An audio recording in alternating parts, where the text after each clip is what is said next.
आरसीबीच्या सत्कार सोहळ्यापूर्वी बंगळुरूमध्ये दुर्घटना। चिन्नास्वामी स्टेडियमच्या बाहेर चेंगराचेंगरीत 11 जणांचा मृत्यू। गर्दी आटोक्यात आणण्यासाठी पोलिसांनी लाठीचार्ज केल्यानंतर चेंगराचेंगरी। बंगळुरूमधील चेंगराचेंगरीमध्ये जखमी झालेल्या 33 चाहत्यांना उपचारासाठी रुग्णालयात दाखल केलं, तर मृतांचा आकडा वाढण्याची भीती।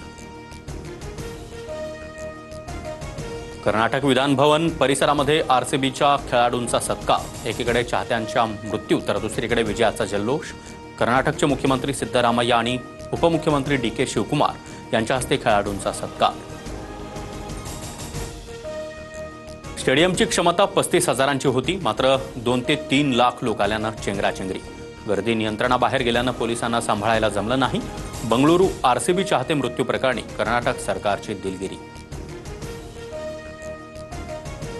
मृतांच्या कुटुंबियांना 10 लाखांची मदत तर जखमींना मोफत उपचार देणार। कर्नाटकचे मुख्यमंत्री सिद्धरामय्या यांची माहिती।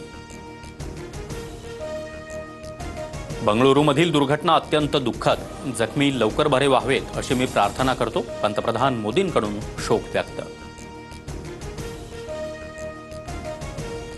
बंगळुरू प्रशासनाच्या निष्काळजीपणामुळे दुर्घटना घडली। चेंगराचेंगरीनंतर भाजपचा कर्नाटकातल्या काँग्रेस सरकारवर आरोप। लाडक्या बहिणींना मे महिन्याच्या सन्मान निधीचं वितरण सुरू। महिला आणि बालविकास मंत्री अदिती तटकरे यांची माहिती।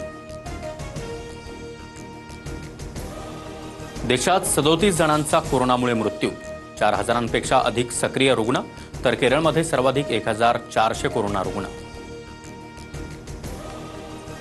1 ऑक्टोबर 2026 आणि 1 मार्च 2027 मध्ये 2 टप्प्यात जनगणनेसह जातनिहाय जनगणना होणार। 2026 मध्ये लडाख, जम्मू काश्मीर, हिमाचल आणि उत्तराखंड या राज्यात प्रथम टप्पा पार पडणार।